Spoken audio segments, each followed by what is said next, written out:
все мы прошли сейчас, завершили политический, можно сказать, цикл, который условно называется кампания «Парламентские выборы». Ситуация в Гомельской области и место в этом процессе движения за свободу очень мало отличается от общенационального контекста, где в принципе все мы видели как бы общую картину, которая по моему личному мнению, по моей личной оценке, она трагическая, потому что демократическая белорусская оппозиция, надо называть вещи своими именами, она потерпела поражение по всем фронтам. Много говорится в интернете о том, что якобы состоялся бойкот. Ну, надо понимать, что такое бойкот и что такое просто неучастие людей в избирательном процессе. И как бы то отсутствие явки, которое мы видели, однозначно не может и не должно восприниматься как результат какой-то информационной кампании бойкота, потому что реально она не велась. И очень мало кто сознательно не пошел на выборы просто потому, что он поддерживает оппозицию. В основном народ не ходил действительно на это голосование, потому что сам институт выборов в Беларуси очень сильно девальвировался, и сами депутаты, как таковые, не воспринимаются людьми как реальные политические фигуры. В Беларуси есть один политик, и, соответственно, только одно политическое событие, которое вызывает интерес людей. И, в принципе, как бы кампании участия, которые проводились на этом фоне, тоже не могли быть успешными в полном смысле этого слова, потому что на фоне общего раздрая и раскола, который происходит в белорусской оппозиции, отдельные даже успешные кампании, это не более чем в лучшем случае локальные какие-то успехи. И в лучшем случае участием в выборах можно было решать организационные свои задачи, как, например, я считаю, что успешным было участие Галины Кравченко, нашей активистки в избирательной кампании, уже хотя бы потому, что она как бы своим ярким образом и своей красивой действительно кампанией смогла очень до многих людей реально достучаться, которые просто, если можно так выразиться, как бы открылись для нее и для ее месседжа, и для ее послания, и ту народную программу, которую она предлагала, восприняли и дали обратную связь. Но снова-таки это исключительно локальный успех, потому что это не имеет никакого значения на фоне общей белорусской ситуации, которая характеризуется полной апатией людей, которая характеризуется полной дезорганизацией оппозиции, которая характеризуется чрезвычайно повышенным климатом конфликтности, который совершенно не конструктивен и совершенно никому, кроме властей, естественно, не нужен. Движение за свободу в этот период мы сделали все для того, чтобы в полной мере вписаться в национальный контекст и действовать так, как определила для себя Национальная Рада Движения за свободу на национальном уровне. То есть это участие структуры политической кампании с целью продвижения народной программы, которую все слышали и все знают. Народная программа – это реальный интеллектуальный продукт, реальная альтернатива будущего Беларуси, которую Движение за свободу создало при поддержке большого количества экспертов, и сейчас делает все для того, чтобы люди это узнали и увидели в этом альтернативный путь развития. Движение за свободу как структура продвигало эту народную программу, и Движение за свободу как структура поддерживало наиболее ярких лидеров гражданского общества, которые хотели выдвинуться кандидатами в депутаты. В рамках как бы этой работы мы сотрудничали, в первую очередь, как бы Галина Кравченко выдвигалась, она является активистом за свободу, но выдвигалась как независимый абсолютно кандидат. И успешность ее кампании была не только в том, что она действительно оказалась ярким и интересным для людей человеком. Успешность ее кампании была еще и в том, что для проведения этой кампании очень многие представители гомельского гражданского общества из других организаций включились. И Галина стала на какое-то короткое пока время, но я думаю, что этот процесс продолжится, действительным выразителем, если можно так сказать, интересов многих организаций гражданского общества и третьего сектора. Мы сотрудничали с кандидатом из Мозыря, который не прошел регистрацию. Мы сотрудничали также с кандидатами от «Говори правду», которые являются нашими союзниками, которые являлись нашими союзниками на этом этапе, и, наверное, так будет и дальше, которые продвигали также нашу народную программу, и это было достаточно успешно и заметно. Кроме того, компания «Рух за свободу» ввел в Гомеле свою информационную кампанию. Она была не своя в полном смысле этого слова. Предназначение этой кампании было в том, чтобы помогать общей демократической кампании за справедливые выборы. Все мы знаем про то, что в кампании за справедливые выборы занималась наблюдением, и объединены в этом процессе были практически все демократические структуры. Но наблюдение само по себе является вещью в себе, если о нем, о его идее и о его результатах не знает широкий круг людей, максимально широкий, насколько это возможно. И поэтому те информационные ресурсы, которые в Гомельской области есть в базе движения за свободу, а это очень значительные и очень серьезные ресурсы. Это и сайт «Сильные новости», который является самым популярным гомельским сайтом Гомельской области.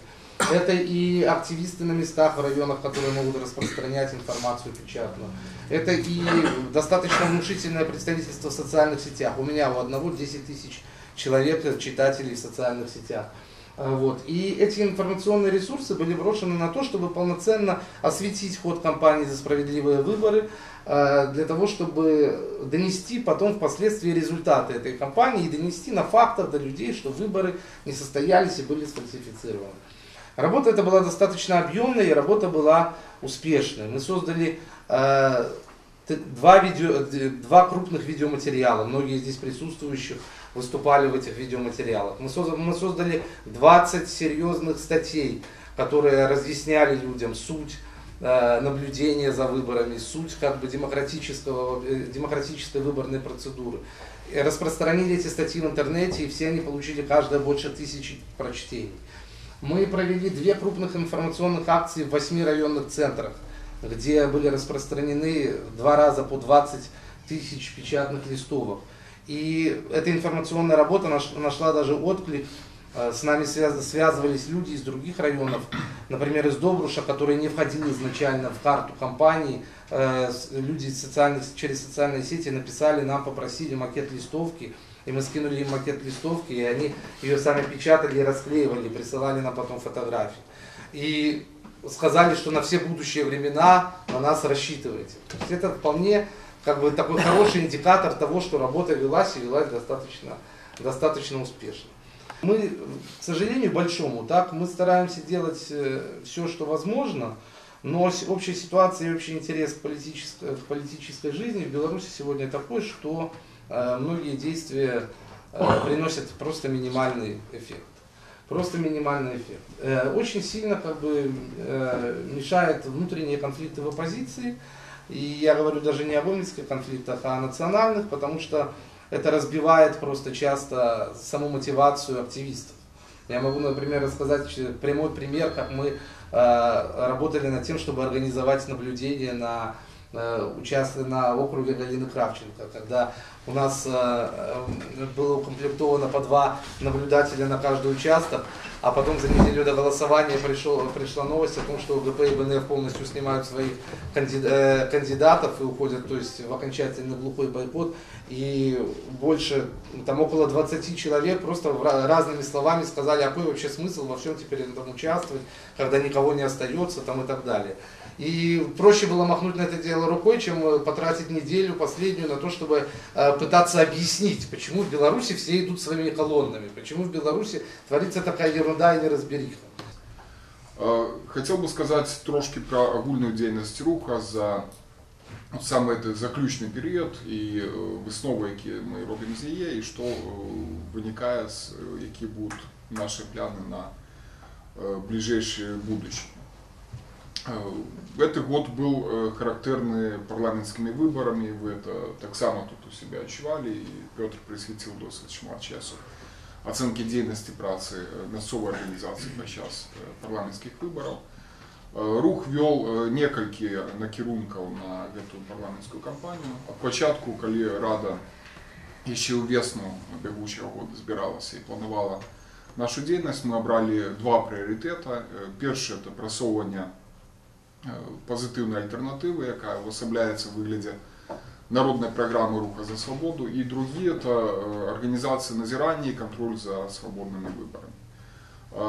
По другим накірунку там были певні причины, які не дозволили нам скажем, самостойно проводить гэтую кампанію, тому сябры руха за свабоду долучаліся дзе маглі да іншых агульнанацыянальных кампаній, недзе рабілі свае лакальныя кампаніі, такія як назіранне за падтрымку тых кандыдатаў, якія вылучаліся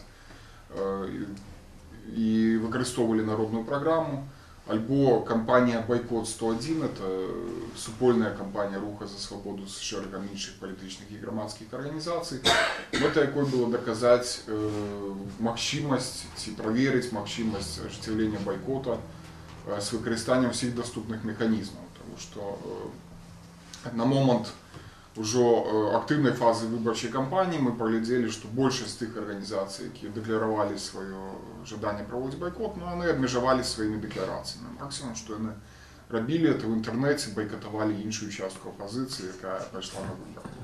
То есть байкотам рэжыма тут і не пахла. Таму вось эта праца на адной акрузе в горадзе Менску, дзе был кандыдат, які праводзіў пікеты, дзе былі ягоныя пасланні адпаведныя праз тэле, радыё, дэбаты, дзе была распаўсюджана вялікая колькасць улётак і дзе было зроблена татальнае назіранне, нам дазволіла на канкрэтных доказах і прыкладах паказаць, што людзі, прынамсі ў Менску, на выбары не прыйшлі. То есть па той акрузе колькасць удзельнікаў па падліках назіраннікаў не перавысіла 36%. Это при тым, што выкарыстоўваліся яшчэ першыню на поўнай Беларусі такія механізмы, як карусель выбарцаў, якіх падвозілі і яны галасавалі на розных участках, тыя ж самыя людзі. То есть нашыя назіраннікі руха за свабоду якраз это ўсё выявілі і далі такую інфармацыю. Но это одна з такіх лакальных кампаній. Асноўна, на што мы зрабілі акцэнт, это быў той прыярытэтны накірунак вызначаны радай, это кампанія «Народная праграма». На момент правядзення выбараў мы мелі ўжо досвед полуторагадовай фактычна працы з удзелам беларускіх, замежных экспертаў, правядзення круглых сталоў, тым ліку тут і ў Гомеле, правядзення абмеркаванняў на сайце народнай праграмы. То есть это дало нам такі унікальны матэрыял, які мы вырашылі даць для выкарыстання ўсім без выключення палітычным сілам і кандыдатам, якія падзяляюць нашыя погляды, падзяляюць тыя проекты реформаў, якія прапановвае народная праграма. І тут я лічу досыць паспяхова мы працавалі, таму што папярэдняя колькасць кандыдатаў, якія выказалі жаданне яшчэ да моманту рэгістрацыі працаваць з народнай праграмай, склала 53 чалавекі, это амаль кожная другая выбарчая акруга. Не все яны былі зарэгістраваны, у тым ліку лідар нашай арганізацыі Александр Меленкевич, але порядка 40 чалавек яны даносілі інфармацыю пра народную праграму, і тут, калі ўжо казаць мовай лічбаў, то супольна больш за 4 десяткі друкаваных выданняў агульным накладам 500 000 асобнікаў. Это паўмільёны асобнікаў, якія разышліся па ўсёй Беларусі, і чытачоў у іх трохі болей. Это таксама порядка 42 выступаў, тэлевыступаў і выступаў падчас дэбатаў. Недзе больш за 20 выступаў на радыё, это супольны час складае іх 5 гадзінаў эфірнага часу. Это параўнальна з тым, што мае апазіцыя падчас прэзідэнцкіх выбараў. Я лічу, што это нельга было не выкарыстоўваць. Ну і навал сваю дзейнасць з рознымі палітычнымі і грамадскімі структурамі, перадусім наш традыцыйны партнёр – это партыя БНФ. Таксама была супраца з кампаніяй «Говори правду» па канкрэтных пытаннях. І не толькі палітычных, але была запачаткавана кампанія «Год Каліновскага», это 150-й годкі паўстання вызвольнага на тэрыторыі Беларусі, Польшы і Літвы пад кіраўніцтвам Каліновскага.